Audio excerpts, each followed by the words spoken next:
Boa tarde, comunidade da TV 247. Boa tarde, comunidade da entrevista com Rui Costa Pimenta. Eu sou a Andréa Truz, estou aqui hoje com vocês. Peço para todas as pessoas que estão chegando aqui compartilhar essa live, deixar um like, se possível assinar brasil247.com/apoio ou um pix@brasil247.com.br. Peço também para que vocês acessem o site do brasil247.com, também do Diário da Causa Operária. Mas fiquem conosco, hein? Agora, até o final da nossa programação. Boa tarde, Rui. Seja bem-vindo. Como vai? Boa tarde. Obrigado. Boa tarde. Rui, então vamos já começar aqui trazendo pauta internacional importante, eleições na Alemanha, um crescimento na extrema-direita, a extrema-esquerda fora do parlamento, com uma margem de 0,03%. Eu mais cedo conversei com uma pessoa ligada à FEPAL, e eu levantei a gente estava levantando essa pauta, né, de como a Alemanha ficou refém, né, volta a ser refém de uma extrema-direita. É interessante isso. É contigo. Eu acho que a eleição alemã é importante para a gente entender o que está acontecendo no Brasil, inclusive, né? Para entender a política levada adiante pela esquerda brasileira, né? Porque a Alemanha é mais um dominó que cai. Não caiu totalmente, porque os partidos do sistema, né, que são a CDU e a social-democracia, eles têm condições de formar maioria no parlamento alemão. Mas acontece que a extrema-direita, a AfD, ela conquistou a posição oficial de segundo maior partido do país. Tá? Um avanço muito importante. Se a gente considerar que a eleição foi toda marcada por manobras dos partidos oficiais, né, para não sofrer uma derrota cachapante, nós podemos dizer até que é possível que a AfD seja o maior partido da Alemanha nesse momento, em termos de apoio político. Eleitoralmente não é, porque ficou 8 pontos atrás da CDU. Então, quer dizer, é uma reviravolta na situação muito importante, né? Em várias oportunidades eu debati com pessoas, as pessoas falavam, não, esse negócio do avanço da extrema-direita, isso daí não tem importância, né? É casual e tal. Agora, veja só, Estados Unidos, o Trump ganhou a eleição. A AfD, segundo maior partido. Na França, a Frente Nacional já não é o segundo, a frente. O Reagrupamento Nacional, da Le Pen, já não é o segundo maior partido, é o maior partido da França. Né?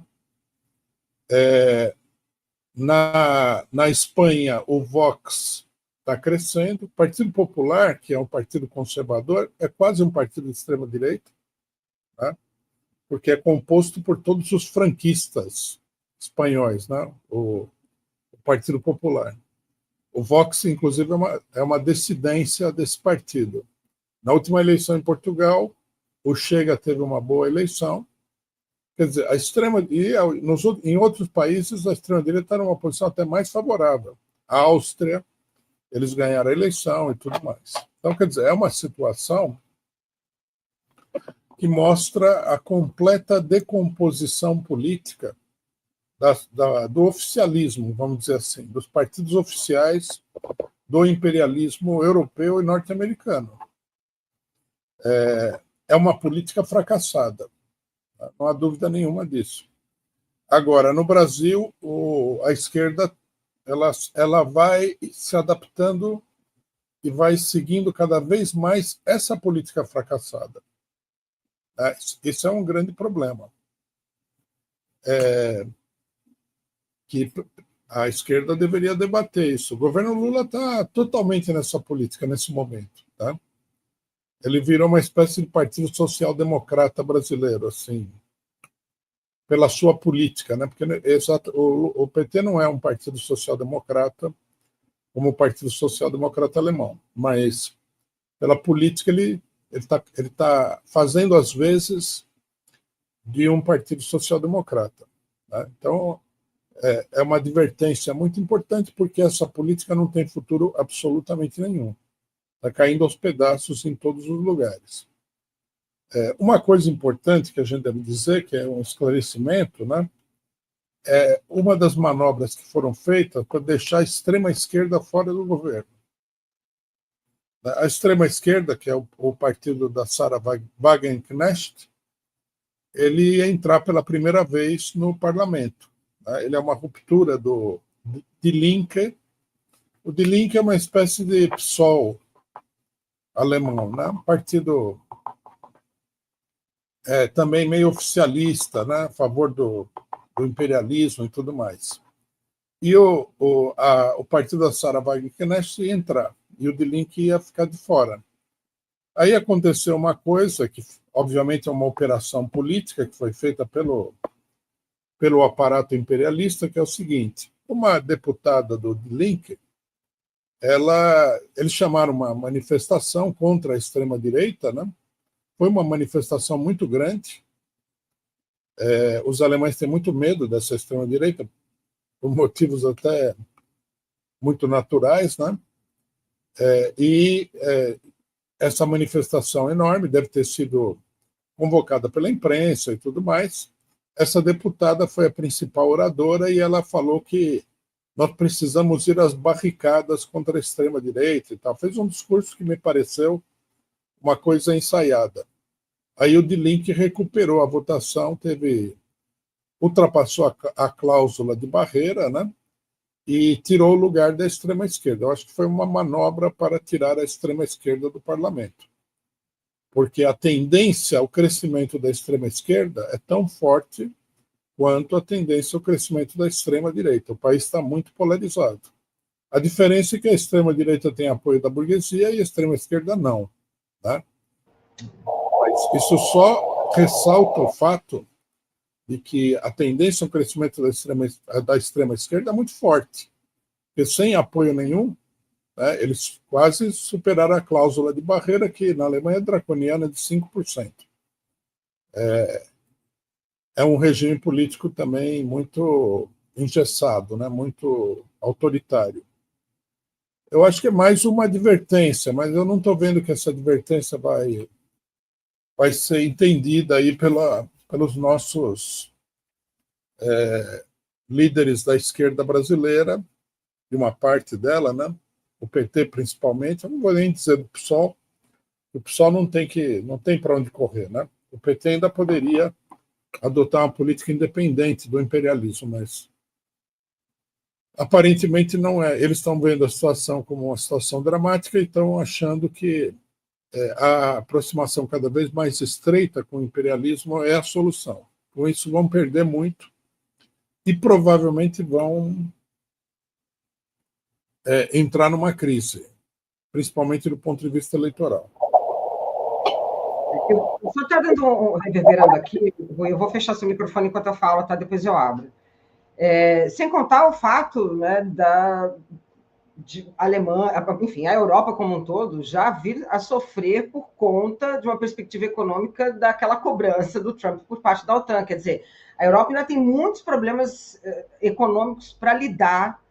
Tem duas questões aí também ligadas, né, também à guerra da Ucrânia, essa relação também de apoio, né, à causa, efetivamente, né, apoiando, né, de uma maneira até vergonhosa, né, Israel. Então, a Europa tem um problema sério e que acho que só fomenta mais o surgimento de uma extrema-direita completamente fora da realidade, né? E, obviamente, escrava dessa estrutura do imperialismo, né? Porque quando você fala desse partido na Alemanha, ele lembra muito o que acontece no Chile, porque ela tem, né? Ela se limita à esquerda no Chile, ela apoia o imperialismo estadunidense, né? Então é bem complicado nesse sentido, né? Pedro Henrique mandou aqui um superchat para a gente, Rui, falou o que esperar, né? E quem são Kash Patel e John Ratcliffe, que são agora pessoas que estão ligadas ao governo Trump.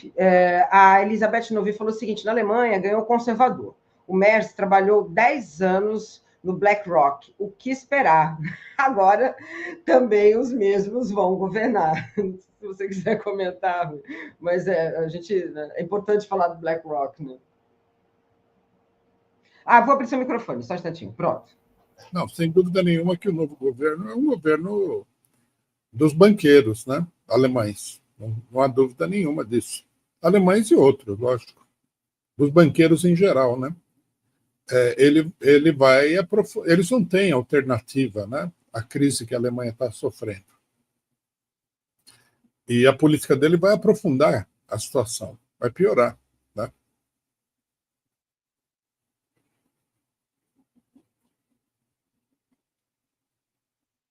Aqui é importante esse comentário. Exato. Porque o sistema eleitoral na Alemanha é muito injusto, né? O BSW quase conseguiu 5% exigidos e sabe o que vão esperar, né, com as 30 cadeiras que seriam do BSW, né, que é o repartir entre os partidos que entraram. Bom, Rui, é um processo, passo para você e depois a gente entra numa outra questão. Contigo. Esse sistema de cláusula de barreira significa que o voto que foi dado ao partido A, que não conseguiu entrar por causa da cláusula, ele é transferido para os outros partidos, o que é uma coisa, obviamente, absurda, né? O Brasil também tem cláusula de barreira. Também é uma política antidemocrática. Perfeito. Rui, eu vou tentar resolver aqui a nossa questão do microfone, porque o pessoal falou que está com muito barulho. Eu vou tentar tirar aqui, só ajustar aqui o eco, de repente, se reduzir o ruído. Deixa eu ver aqui. Não, piorou. Não, gente, eu vou fechar mesmo, vou deixar aqui no ajuste automático, mas acho que agora, se melhorar, vocês me dão um toque, por favor, porque o pessoal falou que estava tendo muito barulho. De qualquer maneira, eu vou fechando o microfone e abrindo. Pois é.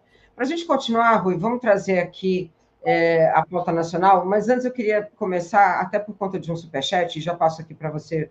Rômulo Galo fala, Rui, o que leva o IBAMA a relegar, né, os amapaenses à pobreza e à miséria, proibindo, inclusive, a pesquisa de prospecção do petróleo na margem equatorial? E, Rômulo, agradecendo aqui seu superchat. Isso daí é uma coisa de hospício, né? Brasil, hospício.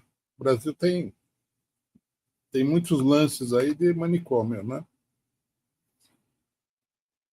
Eu gostaria que o pessoal que é contra a pesquisa do petróleo na margem equatorial mostrasse qual país do mundo se negou a pesquisar e explorar o petróleo dentro do país. Eu nunca ouvi falar de nada parecido com isso. Isso aí é o equivalente, em termos de economia geral, de você queimar dinheiro no fogão de casa. É coisa de maluco. Tá? Bom, o que leva? Eles dizem que é para salvar o planeta. Eu digo que isso daí é uma grande balela. Não tem pé nem cabeça essa explicação. Né? Inclusive, nesse caso aqui, fica desmascarado esse problema, porque, segundo ele, seria o seguinte: o petróleo está muito perto da foz do Amazonas, por isso deram, né, deram o nome de. Como é que é a localização de Foz do Amazonas, alguma coisa assim. Está muito longe de lá, 500 quilômetros. Isso é tudo para criar o clima, né? Vão poluir o rio Amazonas, mas imagina, né? Um rio daquele tamanho ser poluído por um poço de petróleo. Seria o fim da picada. Não tem nada a ver. O verdadeiro motivo é outro. É que o imperialismo sempre lutou contra o desenvolvimento nacional brasileiro. Né? A gente precisa, né, contar a história do petróleo brasileiro. Porque a maioria das pessoas não conhece essa história. No começo,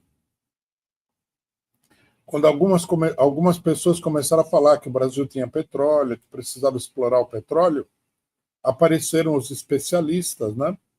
E a imprensa, logicamente, a grande imprensa, para dizer que o Brasil não tinha petróleo. Né? Não adianta procurar, porque o Brasil não tem petróleo. Agora, a gente sabe, o Brasil é o 10º maior produtor de petróleo do mundo hoje. E a gente sabe que o Brasil tem reservas de petróleo que poderiam colocá-lo a maior reserva de petróleo do mundo. Isso sempre foi combatido. Tentaram obstaculizar de todas as maneiras a utilização do petróleo para o desenvolvimento nacional, para melhorar as condições de vida do povo brasileiro. As pessoas que estão fazendo essa campanha, quer elas saibam, quer elas não saibam, mas eu acho que a insistência de alguns setores aí é muito forte, elas estão sendo impulsionadas pelo imperialismo, que não quer ver o desenvolvimento nacional brasileiro. Né? Se o Brasil tiver uma produção de petróleo semelhante, por exemplo, à da Arábia Saudita ou do Irã, vai ser muito difícil controlar o país aqui. Né? Quer dizer, é preciso impedir o desenvolvimento nacional. Não é só o petróleo. Não querem que o Brasil construa ferrovias. Um país continental, 8 milhões de quilômetros quadrados. Não querem que o Brasil construa hidrelétricas, porque, apesar da hidrelétrica ser uma energia que não polui nada, né? Isso aqui é estranho, né? Não polui nada. Ah, mas ali onde é feito a represa da hidrelétrica, você mata um monte de árvore. Meu amigo, é complicado assim. Né? Então, quer dizer, sem energia elétrica, sem estradas e sem petróleo, que é outra forma de energia, como é que você vai desenvolver um país? O país está totalmente bloqueado. Né? E a gente vê o seguinte, o governo Lula é, em grande medida, refém dessa situação. É óbvio que o Lula quer explorar esse petróleo da margem equatorial. Mas aí ele colocou no ministério uma doida, que é essa Marina Silva, que é financiada, aí todo mundo sabe, pelo Jorge Soros e tudo mais, ONGs internacionais. Ele colocou vários... O PT está cheio de ongueiros aí, que ficam batalhando contra o desenvolvimento nacional, e o governo não consegue agir. Né? É um governo paralisado. Isso daí, inclusive,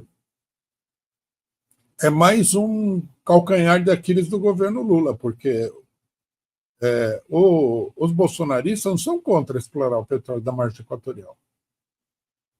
Né? Então, fica assim, o PT já entregou toda a luta democrática para os bolsonaristas, né? Liberdade de expressão e tal, tudo, agora é uma bandeira que está na mão dos bolsonaristas. Agora vai entregar também o desenvolvimento nacional na mão dos bolsonaristas. O Lula falou que vai explorar, que a Marina vai aceitar. Eu acho que ele precisava ter mais pulso e passar por cima desse negócio. Não, eu vou só fechar o microfone para poder falar, para não dar eco, tá, Rui? E é importante a gente levar em consideração, por exemplo, a Dilma, quando ela levantou a questão do conteúdo local e conteúdo nacional no setor de petróleo e gás, foi o calcanhar de Aquiles dela também. Porque é um pouco isso, né, Rui? Não pode ter uma estatal que é uma economia mista, que está longe de ser uma estatal, mas que pense no desenvolvimento do país. E o que é pior, por exemplo, na mão de Bolsonaro, ninguém, né? E na mão de uma extrema-direita, acho que colocar aqui uma empresa petrolífera privada, estrangeira, seria de cima para baixo, não teria participação popular, não teria absolutamente nada, e fere a nossa soberania. Eu acho que a gente acho que a informação ainda é sobre isso. A Petrobras é uma empresa que a gente ainda tem como, né, de alguma maneira, ela tem um controle, por ser mista, por ter uma parte dela que é estatal e que, né, tem esse olhar de desenvolvimento. Uma empresa estrangeira, não, né? A luta, não é por acaso que a Operação Lava Jato ela teve como alvo principal a Petrobras. Né?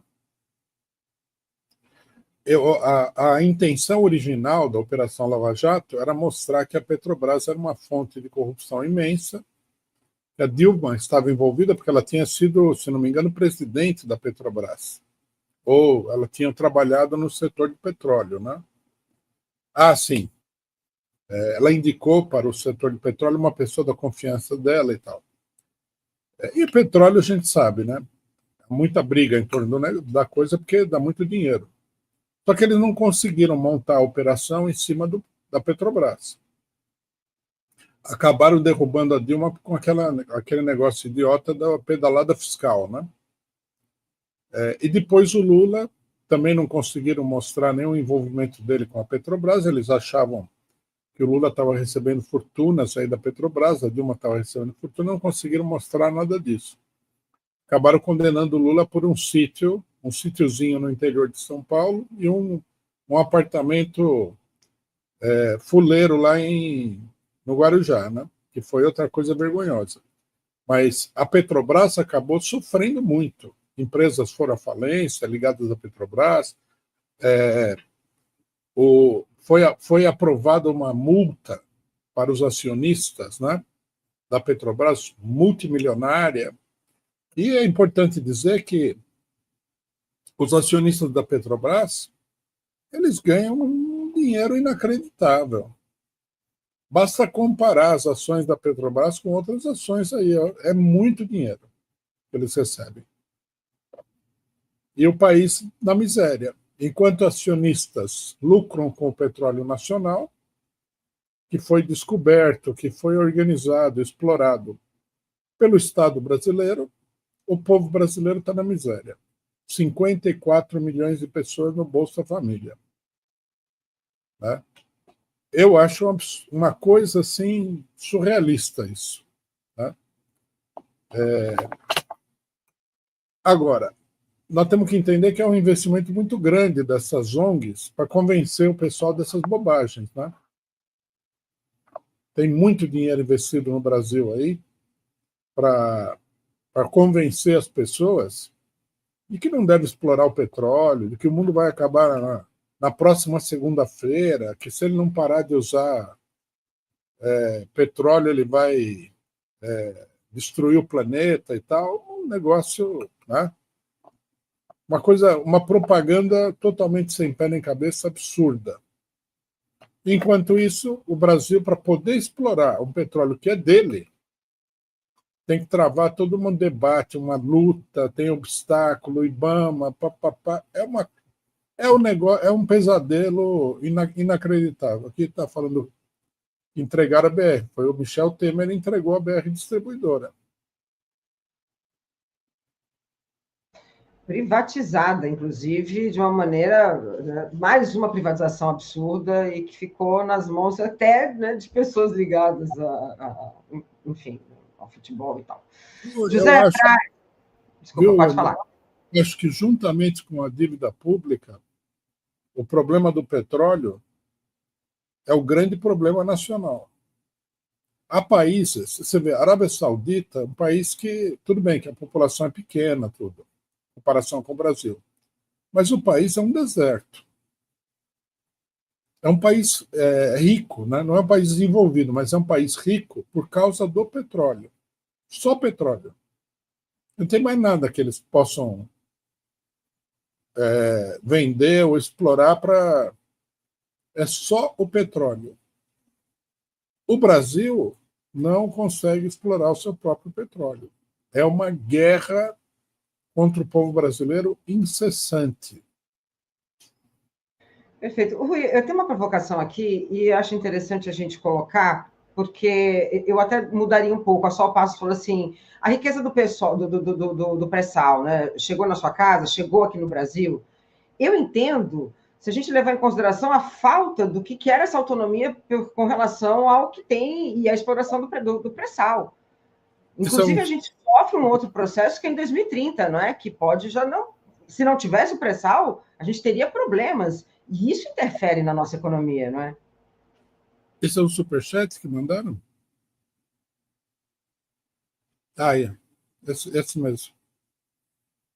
Chegou na minha casa, sim. Pouquinho, porque a maior parte vai para a dívida pública. Nós temos que entender o seguinte: na pior das hipóteses, né, vamos entender como a riqueza do petróleo, de qualquer maneira, ela chega no bolso do brasileiro. Primeiro, todo mundo paga imposto. Então, obviamente, como o petróleo é muito dinheiro, é bastante imposto. Segundo lugar, onde há empresas privadas operando lá o petróleo, essas empresas pagam aos governos royalties pela exploração do petróleo. Terceiro, a Petrobras não é uma empresa inteiramente privada, ela é parcialmente estatal. Quer dizer, dos lucros dos acionistas, o governo brasileiro recebe 30%. Tá certo? Então, esse dinheiro, ele chega no bolso de todo mundo. Não chega mais porque o governo está endividado até o pescoço, né? A agiotagem dos bancos é extraordinária, e os governos estaduais a mesma coisa, os governos municipais a mesma coisa. O dinheiro chega, sem dúvida nenhuma, mesmo com a empresa privatizada. Mesmo assim, chega o dinheiro. Não é... O dinheiro do petróleo é muito grande. Agora, imagina se todo esse dinheiro viesse para o Estado, todo. Não royalty, não impostos. A renda do petróleo toda viesse para o Brasil. Seria fabuloso. Agora, tem uma coisa que é o seguinte, nós não defendemos só a exploração do petróleo, né? Nós defendemos a nacionalização do petróleo e nós defendemos o controle dos trabalhadores da Petrobras sobre a empresa. Para a gente ter uma ideia, né, no ano passado, acho que foi, o governo recolheu em tributos, em impostos, 270 bilhões de reais. Só de impostos. Não estamos falando de royalties e não estamos falando da parte, né, que o governo tem direito. É muito dinheiro. 270 bilhões de impostos. Lembrar que o orçamento federal é coisa de 2 trilhões e tanto. Né? Isso aqui é mais de 10% do orçamento federal. Só os impostos. Essa pergunta do companheiro, companheira, não sei, essa é a propaganda que fazem, né? Não, mas esse dinheiro não vem para o povo, então não vamos explorar. Não. Primeiro tem que explorar e depois tem que lutar para que todo o dinheiro venha para o povo. Agora, não vai adiantar você lutar para o dinheiro vir para o povo se o dinheiro não existe. Né? Seria uma coisa estranha. Não, vamos lutar para que o dinheiro do petróleo do Amapá venha para o povo. Mas não tem dinheiro do petróleo do Amapá.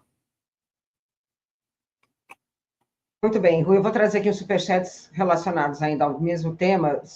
Depois falem se está dando algum tipo de eco, tá? Porque aí a gente vai tentar resolver. O João Pimenta está aqui com a gente. A esquerda verde não é verde de planta, não, é verde de dólar mesmo. O Lula 2026. A estimativa é que o volume do petróleo na margem equatorial seja de mais de 30 bilhões de barris, de acordo com a Agência Nacional de Petróleo e Gás Natural e Biocombustíveis, né, ANP. Tem uma aqui relacionada ainda também ao tema Nilza Ramos. Greenpeace diz que exploração desloca ribeirinhos. Maracujá Podcast falou, Rui, o canal do Jones Manuel é contra a exploração do petróleo e também a auditoria da dívida. Devemos continuar a pagar a dívida ainda e ficar sem energia? Também é uma outra provocação. E o Jafé Praia. Zona Franca de Manaus completa 58 anos hoje. É preciso fortalecer o modelo de desenvolvimento da Amazônia. E tem mais uma questão que eu deixo daqui a pouco. Tem mais 2 outras questões, mas eu passo para você se você quiser comentar, e depois eu leio. É contigo. Há toda uma esquerda que é contra a exploração do petróleo. A esquerda, como foi dito, é verde, né? Verde de dólar, não verde de planta. Eu via uma propaganda da Sandra Bonfim, que ela assinou um manifesto contra a exploração do petróleo na margem equatorial. Eu acho que esse pessoal atua em função dos interesses estrangeiros dentro do Brasil. É simples assim. é uma esquerda que está sendo completamente, está sendo, já foi, completamente absorvida pelo imperialismo. Esse negócio, eu já ouvi que o petróleo não pode ser explorado por causa dos ribeirinhos. Meu amigo, os ribeirinhos são os miseráveis lá. Se você explora o petróleo, tem condição de melhorar a vida da população. Desloca o pessoal, porque agora virou uma norma que você não pode tirar ninguém do lugar onde ele está. Não é verdade. Isso aí nunca foi uma norma real. Há situações que são muito ruins, mas as situações são de força maior. Aqui em São Paulo, por exemplo, você vai construir uma avenida, o pessoal expropria a casa do pessoal, paga a casa, o pessoal vai morar em outro lugar.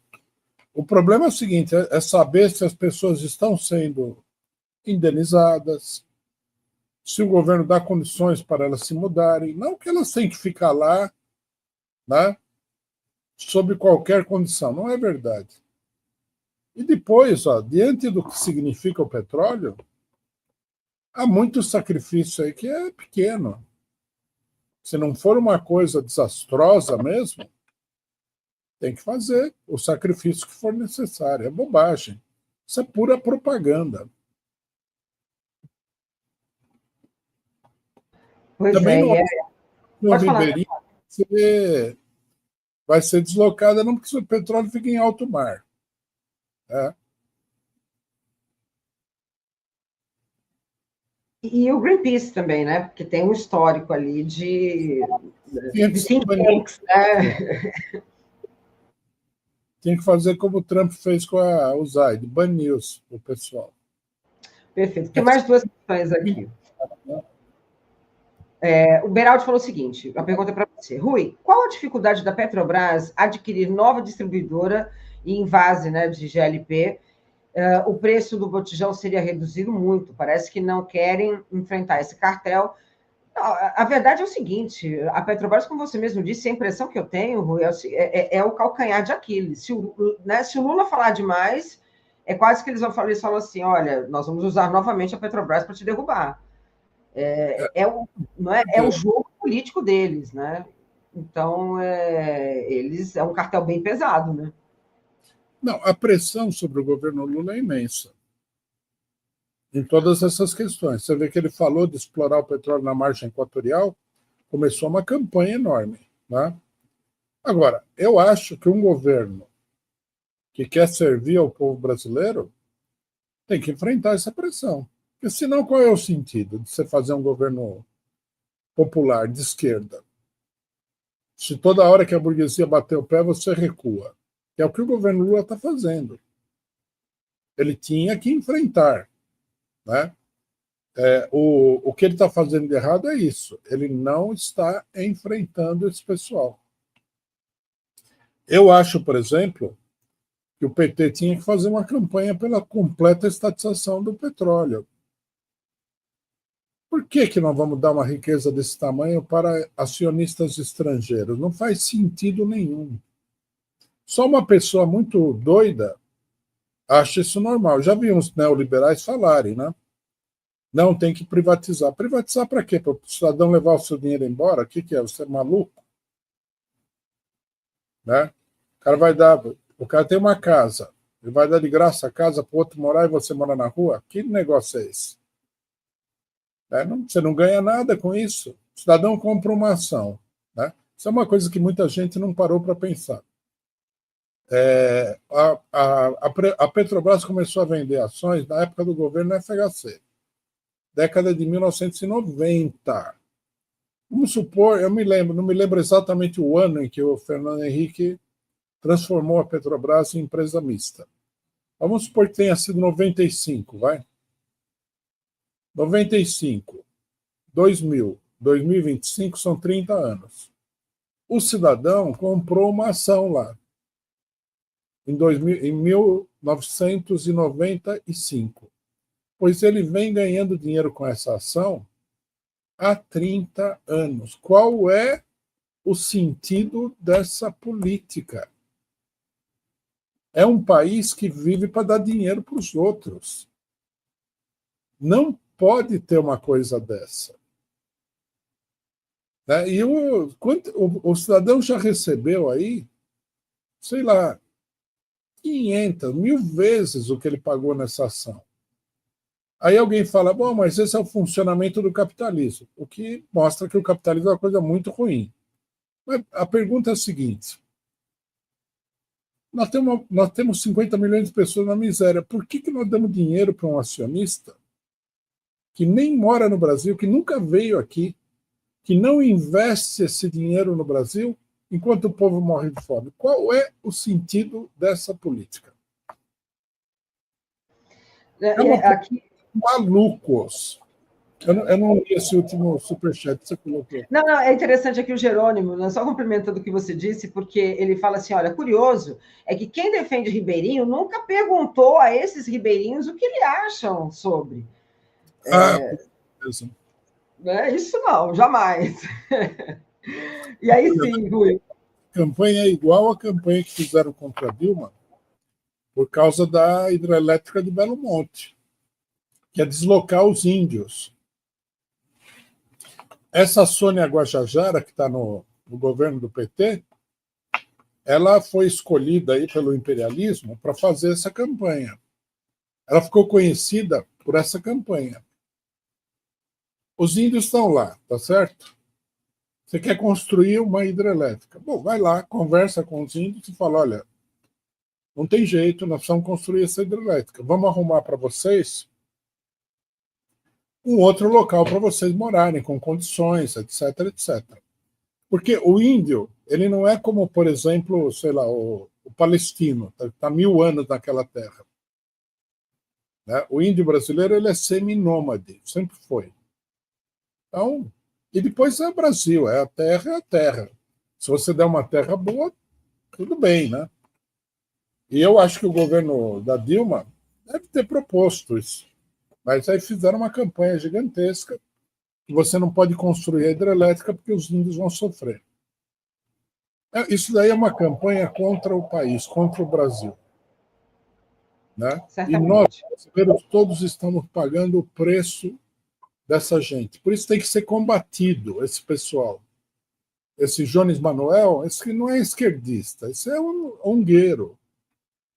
É um ongueiro que está fazendo propaganda para o imperialismo. O Samé Bonfim, o PSOL, é ongueiro.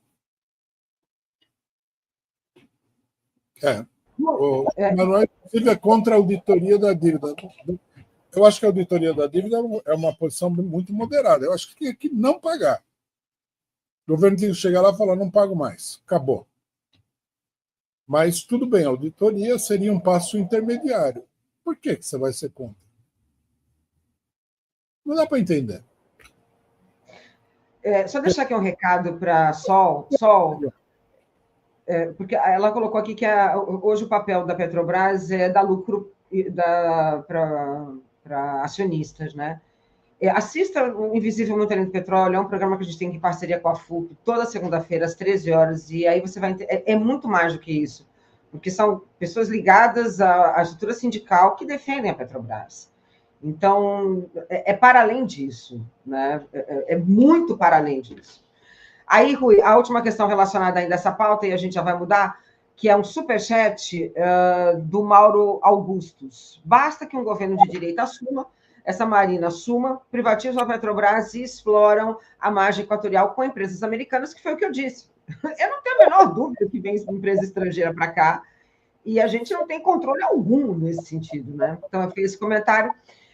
O Gislantin dando parabéns ao 247, muitíssimo obrigada. E eu passo para você.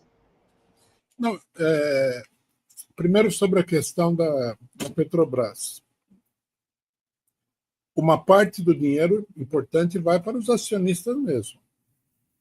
O que significa que nós temos que lutar contra isso. Exato. Não significa que nós temos que largar a mão da Petrobras. Nós temos que recuperar a Petrobras. A empresa é nossa. Foi criada por nós, brasileiros. Não foi criada para dar lucro para gringo. Então, temos que recuperar. Né? É uma luta que está em pauta. Segundo, Esse, o que era mesmo? Segunda questão que o Paes colocou? Deu um branco. Deixa eu voltar aqui para você, só um instante. Ele comentou. Não, então, ele fala assim: basta que um governo de direita assuma, essa Marina suma, privatizam a Petrobras, que é um grande, né, a expectativa, inclusive, né, do establishment do mercado financeiro, imprensa tradicional, e a margem equatorial vai para as mãos de empresas estrangeiras, né, no caso, americanas. Mas tudo bem, isso possivelmente aconteceria mesmo. Mas eu acho que a preocupação do imperialismo não é tanto se apoderar do petróleo brasileiro,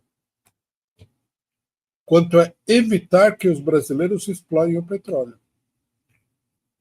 Porque esse petróleo da margem equatorial, essa é uma fração do que tem no Brasil, que ainda não foi descoberto e ainda não foi explorado. O Brasil poderia se transformar no maior produtor de petróleo do mundo. E o Brasil não é a Venezuela. A Venezuela tem dificuldade de refinar o petróleo e transformar em gasolina. O Brasil não tem essa dificuldade. O Brasil é um país muito mais desenvolvido do que a Venezuela. Mais desenvolvido do que a Arábia Saudita, do que o Irã. Quer dizer, uma riqueza gigantesca de petróleo dessas colocaria o Brasil como um fator econômico importante no mundo. E eu acho que eles obstaculizam, que é para impedir, retardar, né? Eles querem privatizar, mas a privatização é uma segunda etapa. Se o Brasil começar a explorar, eles vão privatizar esse petróleo também. Mas a primeira preocupação deles é que o petróleo não seja explorado. Não é pela margem equatorial, porque a margem equatorial pode levar, né, a outra. Quando você vê, a produção de petróleo do Brasil é gigantesca. O interesse realmente é contra o desenvolvimento do país, não tem? É um ponto. Samira, a degradação acontece, porém, a não exploração significa perder o poder e a autonomia do Brasil. Temos que avaliar custo e benefício. Muito obrigada pelo seu superchat. E agora, Rui, vamos para outra pauta, para a gente continuar aqui a nossa conversa. E aí trazer pauta nacional ainda. Rui, essa proposta do IBAMA que a gente já fechou, então acho que a gente já consegue, a partir daí, já mudar. Flávio Dino, né, sobre o empoderamento do STF, e eu queria falar um pouco também sobre essa crise, né, dos Estados Unidos, Trump e Moraes. É contigo. Flávio Dino fez um discurso que mostra a situação de calamidade que está o judiciário brasileiro. Ele defendeu o protagonismo político do judiciário. Só que tem um pequeno problema. Judiciário não pode ser político. Eu, por exemplo, eu não quero nunca na minha vida ser julgado por um juiz político. Eu quero ser julgado por aquele cidadão que olha a lei, olha os fatos e toma uma decisão isenta. Juiz político é juiz partidário. Juiz partidário não é juiz. Ele é parte. Né? E o Flávio Dino fez a maior defesa disso. É uma calamidade. É o que nós estamos vendo na questão do processo do Bolsonaro. É uma coisa absolutamente delirante.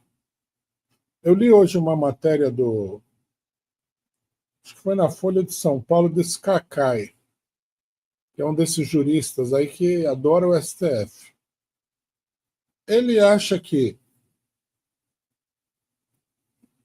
pedir que o Moraes não seja juiz, sendo que ele é parte do processo, que ele é apontado no processo como vítima. Ele acha absurdo a defesa pedir que não tenha um juiz que é também vítima. Você já pensou? Né? A sua casa é roubada, você é juiz, você vai julgar o processo do cara que está sendo acusado de roubar sua casa. É normal isso daí? Em algum lugar do mundo? Não é normal. Então, o judiciário brasileiro ele caiu num negócio que é um perigo nacional. Eu sei que está todo mundo entusiasmado aí para. O pessoal quer botar o Bolsonaro na cadeia, que não vai resolver nenhum problema da esquerda brasileira, mas não é possível concordar com o que está sendo feito no processo do Bolsonaro. É um processo aberrante. É um processo político, é um processo de perseguição. Muita gente vai ficar muito irritado comigo por falar isso daí, mas. Sim, tem muita discordância, é verdade. É evidente. Mas não tem jeito. Inclusive, eu queria chamar a atenção das pessoas. Eu vou amanhã, que hoje nós já estamos aqui, falta 15 minutos, né? Amanhã eu vou fazer uma exposição mais detalhada sobre o processo do Bolsonaro. Mas eu queria chamar a atenção do pessoal para o seguinte, né? Uma coisa que eu tenho falado sistematicamente, que é uma ideia, né, para que as pessoas não sejam vítimas na política, porque a política tem muitas vítimas. Né? A pessoa está lá, ela é iludida, ela é enganada, ela é lesada e tudo mais. Toda vez que acontece alguma coisa importante, ou até coisa menos importante, você tem que perguntar duas coisas. Quem é que está fazendo isso e por quê? Antes de você passar julgamento, antes de você condenar qualquer pessoa, você tem que perguntar qual é a luta de interesses que está por detrás do que está acontecendo. Então, eu queria lembrar as pessoas do seguinte. Alexandre de Moraes, que muita gente da esquerda apresenta como sendo o pilar da democracia brasileira, ele foi ministro, ele é o pilar da democracia, ele foi ministro da Justiça do principal autor do golpe de 2016, Michel Temer. Ele foi ministro da Justiça do governo golpista, ministro da Justiça. Se ele fosse ministro da, sei lá, da cidade, se ele fosse ministro das estradas rodoviárias, você fala, é um técnico. O ministro da Justiça, não. O ministro da Justiça é um cargo altamente político. Quer dizer, nós estamos falando de um dos principais protagonistas do golpe de 2016, golpe que efetivamente aconteceu, derrubou um governo democraticamente eleito. E ele foi indicado para o STF pelo mesmo Michel Temer. Quando ele foi indicado, o PT tirou uma nota. Amanhã quem tiver interesse, eu vou ler a íntegra dessa nota. Falando que era a indicação do Alexandre de Moraes era um atentado contra a democracia. Então, eu proponho que as pessoas façam uma reflexão. O que está acontecendo agora? Um dos principais golpistas do Brasil, o Brasil deve ter tido na sua história independente, sei lá, uns 20, 25 golpes de Estado, 30, vai? Um dos autores de um dos 30 golpes de Estado que aconteceram na história do Brasil, como é que ele se transformou no pilar da democracia? Eu gostaria que alguém me explicasse isso. Outra coisa, esse governo Temer era um governo do imperialismo, era um vice-rei indicado pelos Estados Unidos aqui. Agora ele é o defensor da soberania nacional. É uma farsa total. Né? Então, as pessoas não deveriam se deixar usar dessa maneira grotesca nesse processo só porque é o Bolsonaro. Até porque todo mundo sabe, né, que quem já assistiu alguma tourada na vida sabe que o truque do toureiro é tirar um pano vermelho e atrair o touro para esse pano vermelho enquanto ele se prepara para matar o touro. O touro é uma vítima porque ele vai atrás do pano vermelho. O Bolsonaro é esse pano vermelho. Né? O pano vermelho não é o toureiro. O touro quer pegar o toureiro. Mas ele não vê o toureiro, ele vê o pano vermelho, porque o pano vermelho chama muito mais a atenção dele do que o toureiro. Então, a gente tem que decidir aqui se nós somos pessoas politicamente críticas e conscientes, ou se nós somos um touro brabo que vai ser morto pelo toureiro, porque a gente vai atrás de um pano vermelho. Né? Isso é muito importante. E o STF manda no Brasil. Não sei quem elegeu esse pessoal para mandar no Brasil. Eu nunca votei no STF. Não sei de onde eles saíram. Eles foram indicados aí por conchavos políticos diversos. E eles formam um grupo que está voltado para controlar a política nacional. Ó, Mensalão, STF. Lava Jato, STF. Processo do Bolsonaro agora e o inquérito do Alexandre Moraes, STF.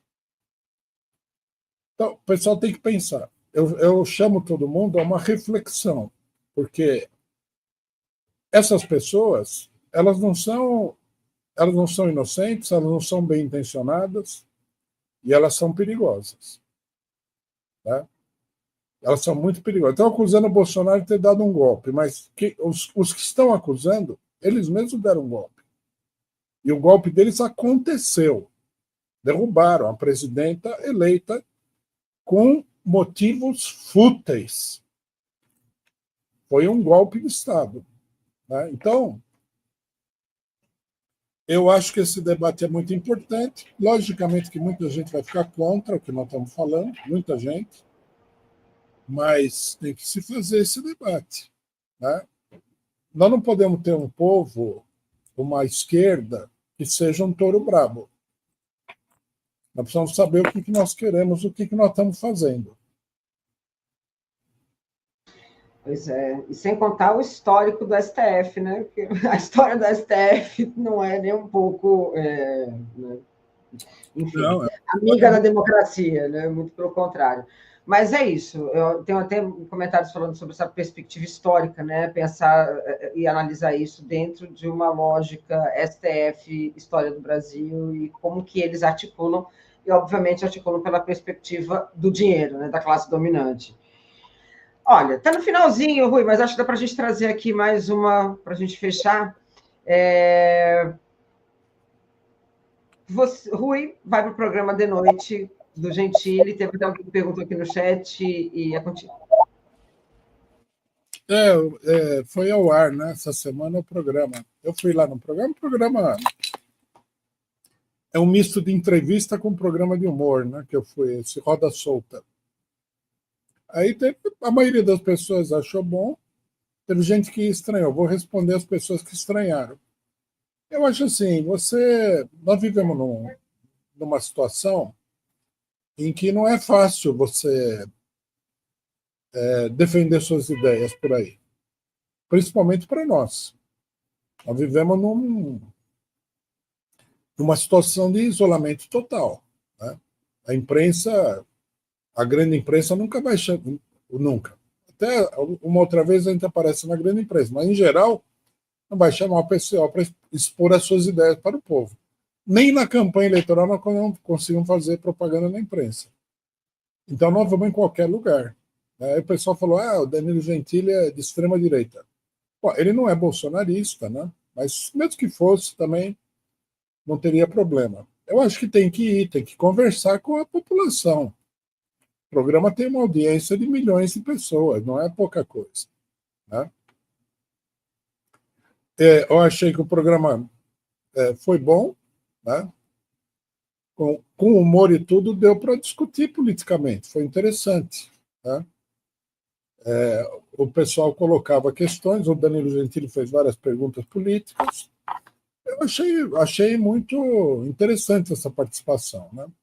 Nós, no PCO, nós temos uma coisa que eu acho que a gente diz que é o seguinte: quando o pessoal fala que a gente não deve dar entrevista para fulano ou ciclano, nós falamos o seguinte: nós damos entrevista para a Globo. Pior do que isso aí não fica. Se dá para a Globo, pode dar para qualquer um. Tá? Porque para nós não tem esse negócio.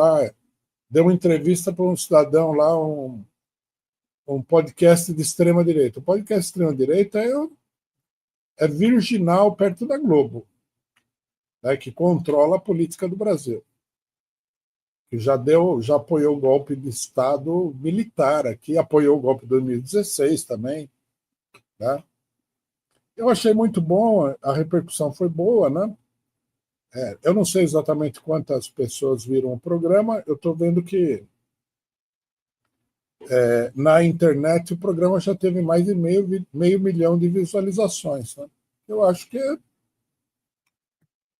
um resultado muito interessante. E a maioria dos comentários são positivos. O pessoal gostou.